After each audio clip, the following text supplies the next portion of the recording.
What happens when love becomes a weapon?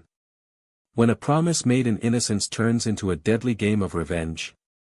This is the story of Victoria and Marcus, two souls bound by a vow that would ultimately destroy them both. Hello, beautiful souls. Tonight's story will take you on a journey where hearts are tested and destinies collide. Let's dig in. The champagne glass shattered against the marble floor of the penthouse, sending crystal shards skating across the pristine surface like fallen stars. Victoria Thorne didn't flinch as the red liquid splashed against her designer heels. She had seen worse stains, caused worse stains. At 25, she moved through the gallery opening with predatory grace, her black dress clinging to curves that could start wars and end them. Her emerald eyes swept the crowd of Manhattan's elite, cataloging faces, weaknesses, opportunities. 6 years of waiting had taught her patience, but tonight that patience was wearing thin. "You came back," a voice said behind her, low and rough with recognition. Victoria turned slowly, savoring the moment she had rehearsed 1,000 times. Marcus Kane stood 3 feet away, his expensive suit unable to hide the lean muscle beneath or the scar that now traced his left temple. At 31, success had carved harder lines around his steel-gray eyes, but she could still see the boy who had promised to wait for her in that coffee shop all those years ago. "Hello, Marcus." Her voice was honey over broken glass. "You look surprised." He stepped closer, and she caught the scent of his cologne mixed with something darker. "Fear, perhaps. I thought you were dead. The fire at your grandmother's house, the bodies they found. Bodies can be arranged." Victoria picked up another champagne flute from a passing waiter, her fingers steady despite the storm raging in her chest. "Just like promises can be broken."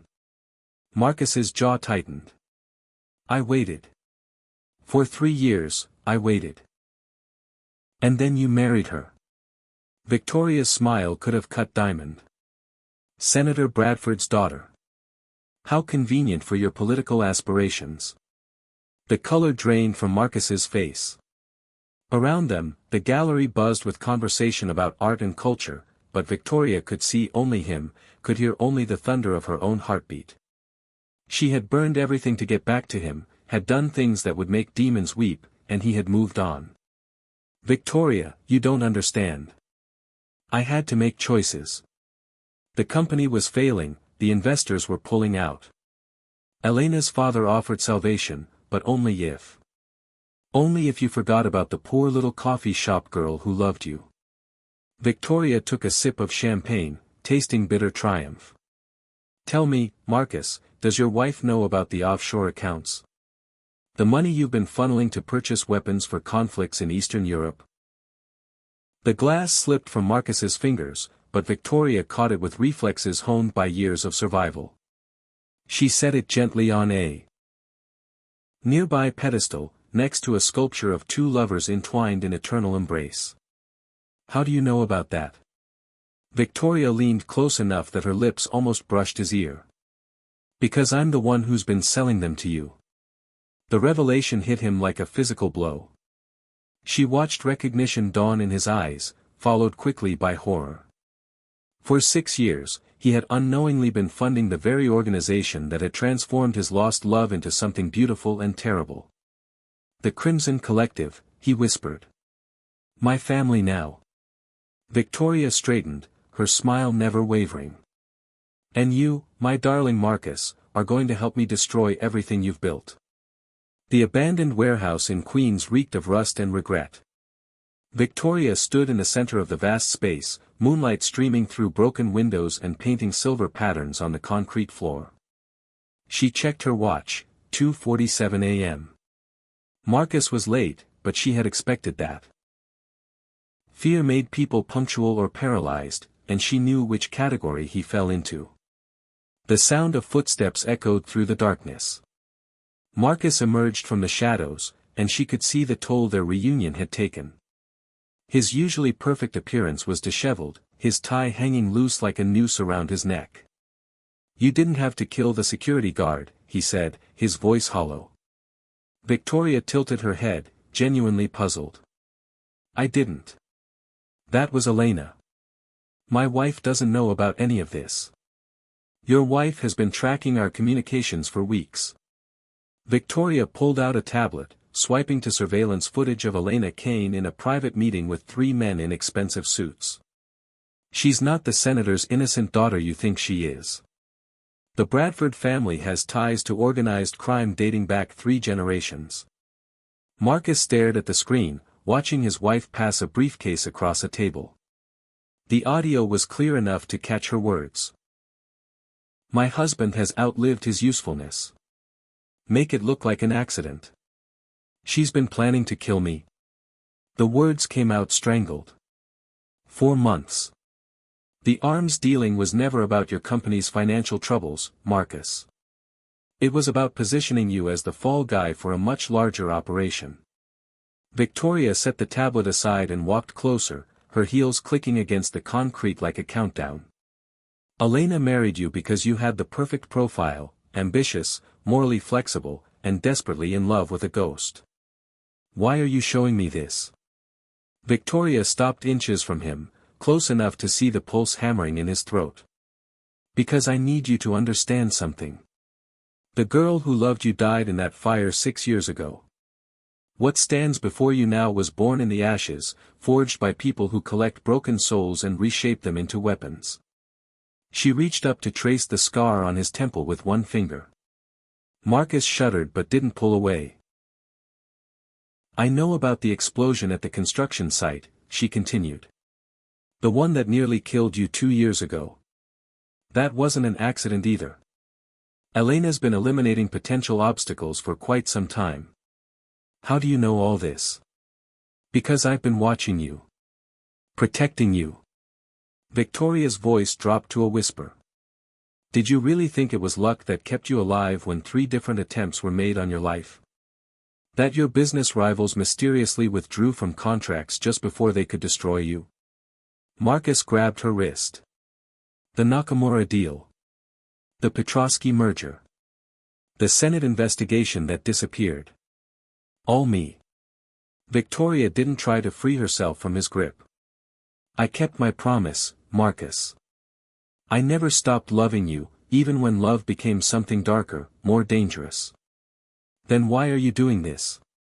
Why threaten to destroy me? Victoria's laugh was like breaking glass.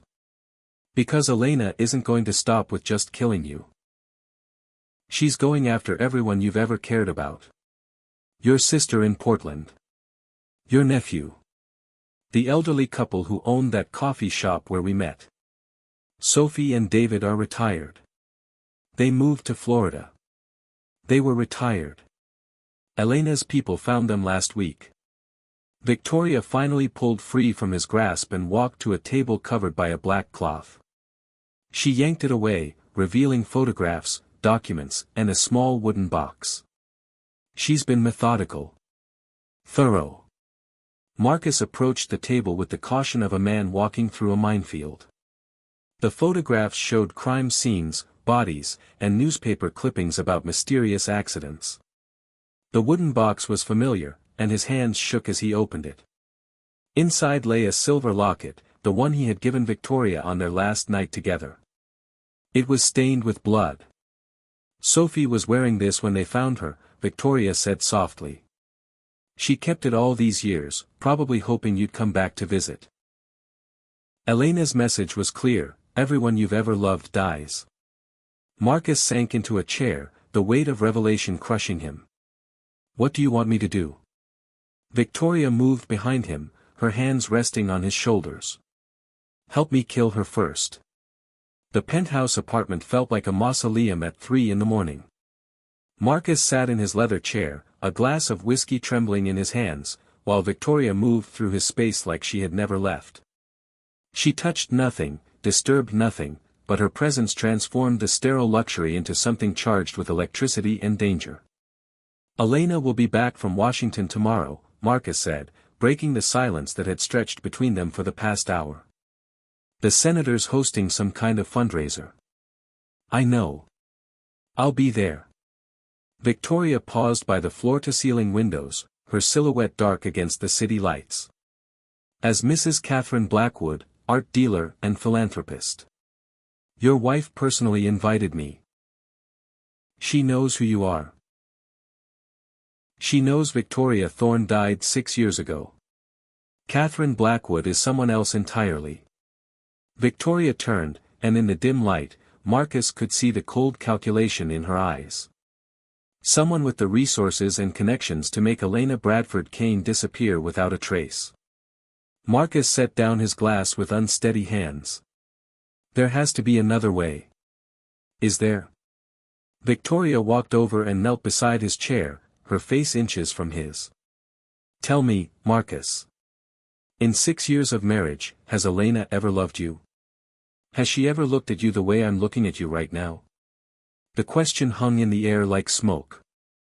Marcus knew the answer, had always known it, but hearing it spoken aloud made it real in a way that shattered something inside him. She married me for my connections, he admitted. My family name, the company, the political potential. And you married her because you thought I was dead and you needed to survive. Victoria's voice was gentle now, almost tender. We've both made compromises with the devil, haven't we? Marcus reached out to touch her face, his thumb tracing the sharp line of her cheekbone. What happened to you? After the fire, after everything. Where did you go? Victoria closed her eyes at his touch, and for a moment, the mask slipped. He saw pain there, deep and old, mixed with something that might have been love or its twisted reflection. I was recruited, she said finally. By people who saw potential in broken things. They taught me languages, combat, seduction, assassination. They gave me a new identity, new purpose, new family. But they could never give me what I really wanted. Which was? You. The word came out like a confession torn from her throat. Even when I hated you for moving on, even when I planned your destruction, even when I told myself that love was weakness. You were always the ghost haunting every mission, every kill, every moment I closed my eyes. Marcus pulled her closer, and she didn't resist. Victoria. Catherine, she corrected, but her voice broke on the word. Victoria died screaming in that fire. Catherine was born from her ashes. Then who are you when you're with me? Victoria opened her eyes, and he saw something vulnerable there, something that looked almost like hope. I don't know. That's what terrifies me. The sound of a key in the lock froze them both. Elena's laughter drifted through the apartment, followed by a man's voice Marcus didn't recognize. She's not supposed to be back until tomorrow, Marcus whispered. Victoria was already moving, her body transforming from vulnerable woman to lethal predator in an instant. She pressed herself against the wall beside the living room entrance, a knife appearing in her hand as if conjured from shadow. Marcus, darling, are you awake? Elena's voice carried a sing-song quality that made Victoria's skin crawl. I have the most wonderful surprise. Elena appeared in the doorway wearing a red dress that matched the color of fresh blood. Behind her stood a man Victoria recognized from classified files, Dmitry Volkov, arms dealer and killer for hire. Catherine Blackwood sends her regards, Elena said, raising a pistol with casual elegance. She won't be attending tomorrow's party after all. Victoria stepped out of the shadows, her knife at Dmitry's throat before anyone could react. Hello, Elena. We need to talk. The standoff lasted exactly 7 seconds before everything went to hell. Dmitry moved first, throwing his elbow back into Victoria's ribs while simultaneously grabbing for her knife hand. She rolled with the impact, using his momentum to send him crashing into the glass coffee table. Crystal exploded across the marble floor like deadly rain. Elena kept her gun trained on Marcus, her smile never wavering. I was hoping you'd show up, Catherine. It saves me the trouble of hunting you down. The pleasure's mutual. Victoria straightened, blood trickling from a cut on her cheek. Though I have to admire your timing. Walking in on your husband with his ex-lover. Very soap opera of you. Ex-lover. Elena's laugh was sharp as broken glass. Oh, sweetheart, You really don't know, do you? Marcus felt ice form in his veins. Elena, don't. Don't what, darling? Don't tell your precious Victoria that our marriage was always part of the plan. That we've been tracking her for 3 years. Victoria's knife stilled in her hand. What plan? Elena circled them like a predator, her gun never wavering. Did you really think it was coincidence that Marcus's business started failing right when you disappeared? That he needed exactly the kind of financial salvation my father could provide? You orchestrated his company's collapse. The words came out flat, emotionless. I orchestrated everything. Elena's eyes gleamed with triumph. The fire at your grandmother's house, your recruitment by the Crimson Collective, even your precious Marcus's survival through all those attempts on his life. Victoria looked at Marcus, seeing the truth written in his stricken expression. You knew. Not at first, he said, his voice barely a whisper. I swear to you, not at first. But after the 2nd year, when the coincidences kept piling up. When did you figure it out? Victoria's voice was steady, but something deadly was building behind her eyes. When Elena showed me the surveillance photos of you in Prague. When she told me you were alive, and working for the people who had supposedly killed you. Marcus stepped toward her, hands raised. Victoria, please understand. She threatened my sister's children. She had leverage on everyone I cared about. So you played along with your wife's little game. Let her use me as her personal assassin while I thought I was protecting you. Victoria's laugh was hollow. How many people did I kill thinking I was keeping you safe? How many innocents died because I believed in a lie? Dmitri groaned and struggled to his feet, blood streaming from multiple cuts. Elena gestured for him to stay back, too fascinated by the drama unfolding to end it quickly. The beautiful part, Elena continued, is that you did it all for love. Every target we gave you, every mission, every drop of blood on your hands. All in service to protecting a man who knew exactly what you were becoming. Victoria turned the knife in her hand, testing its weight. And what was the endgame? Kill me once I'd outlived my usefulness. Kill you? Elena looked genuinely surprised.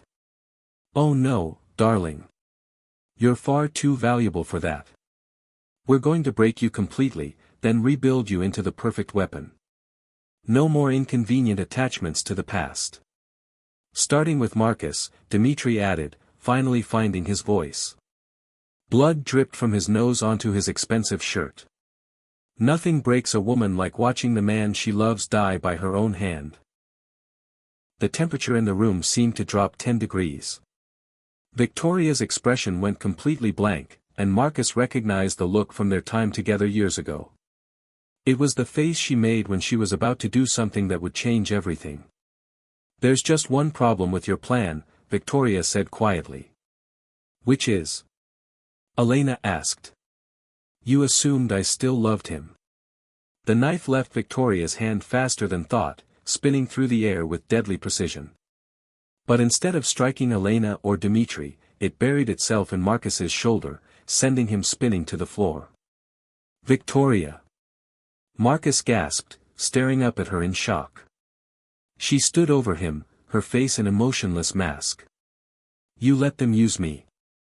You let me become a monster thinking it was for you.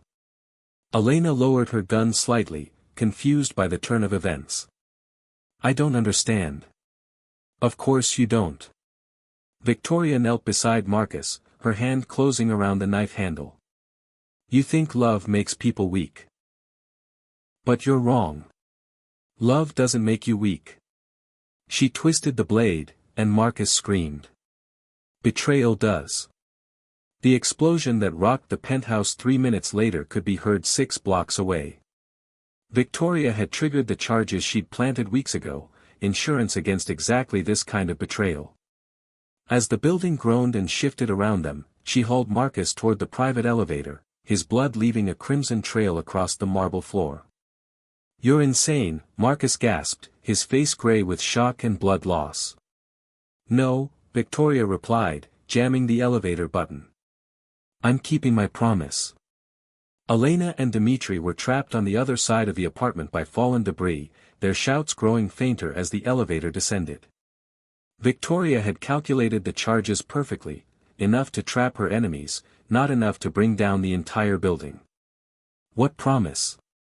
Marcus slumped against the elevator wall, his strength fading. Victoria looked at him, this man who had been her salvation and her destruction, her greatest love and her deepest wound. The promise I made to the girl I used to be. That no one would ever use her love as a weapon again. The elevator reached the parking garage. Victoria half-carried, half-dragged Marcus to the stolen Mercedes she'd prepared for this contingency. As she laid him across the back seat, he grabbed her wrist with surprising strength. The knife, he whispered. It missed all the vital organs. Victoria's mask slipped for just a moment, revealing something that might have been relief. I know. You could have killed me. Elena expected you to kill me.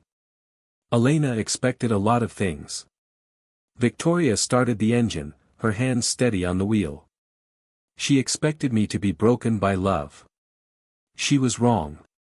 They drove in silence through the empty streets of Manhattan, sirens wailing in the distance behind them. Marcus drifted in and out of consciousness, but he fought to stay awake, to understand what was happening. Where are we going? The harbor. I have a boat waiting. Victoria glanced at him in the rearview mirror. There's a doctor in Montreal who specializes in people who need to disappear. Together? Victoria was quiet for a long moment. No, Marcus. This is where we say goodbye. The harbor was shrouded in fog, ghostly and ethereal in the pre-dawn light. Victoria helped Marcus onto the small yacht, where a gruff-looking man with kind eyes was waiting. She pressed a thick envelope into the doctor's hands. Take care of him, she said simply. As the boat prepared to leave, Marcus caught her hand one last time. Victoria, Don't. She pulled free gently. Don't apologize, don't explain, don't make promises you can't keep. We're both too broken for that now. Then what happens to you? Victoria smiled, and for just a moment, she looked like the girl she used to be. I disappear. Completely this time. No more Catherine Blackwood, no more Crimson Collective, no more ghosts. Just, gone. Elena will hunt you. Elena is dead. Victoria's voice was matter-of-fact. The explosion triggered a gas leak. The entire top floor is gone. Marcus stared at her, understanding finally dawning. You knew. When you stabbed me, when you made them think you turned on me completely. You knew what was coming. I've been planning this for months. Every contingency, every possibility. Victoria stepped back as the boat's engines roared to life. Goodbye, Marcus. The yacht disappeared into the fog, taking with it the last connection to her old life. Victoria stood on the empty dock as the sun began to rise, painting the sky in shades of pink and gold.